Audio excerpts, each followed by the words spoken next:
Welcome back. The close-knit community in Ovid is now coming together to pick up the pieces and find a place to begin after a devastating fire broke out there Tuesday night. That fire, as we've reported, damaging multiple buildings, including the town's only grocery stores. Ryan Hermanette caught up with the store's former owners today and shares more on the next steps for them.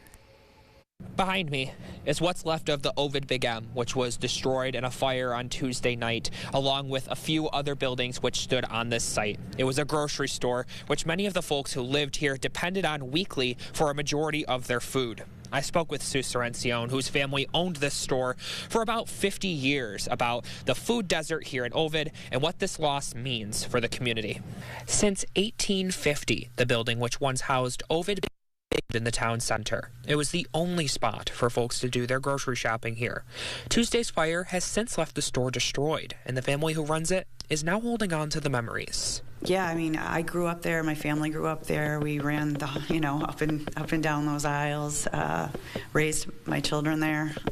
Was, very grateful that my first grandchild, I was able to watch him run up and down the aisles. My family lived above the store for a few years. To watch that just be destroyed the other night was just devastating. A small community in the heart of Seneca County, Ovid is about 20 minutes away from Geneva and Trumansburg, the two closest neighboring towns with grocery stores. Sorencione tells me this makes her scared for the folks of her community, who may not have the transportation or resources to get to these stores. She adds the next steps will be the most difficult. It's going to cost millions of dollars to replace even one of those buildings. And unfortunately, business insurance doesn't work that way like it does with a house for replacement. So I'm not sure. I know there's been a lot of stuff on social media about what's next. Throughout the tragedy, Sorencione says the community has been by her side, helping her through it all.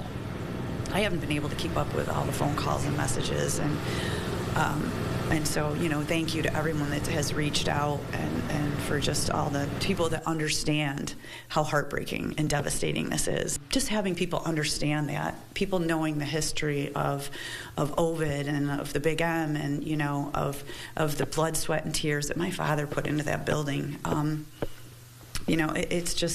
It's overwhelming. Sorencione mentioned that in the last couple of days, the town has received lots of donations of food and other resources to help make up for the loss of this grocery store here. As far as rebuilding Big M, she says that they're working with state lawmakers, including Senator Pam Helming, to discuss potential grants and funding that they can apply for to assist with the costs. Coming up tonight at 6, we'll hear from Ovid's mayor about how the community will continue to navigate this devastation. For now, reporting in Ovid, Ryan Hermanette, News 8.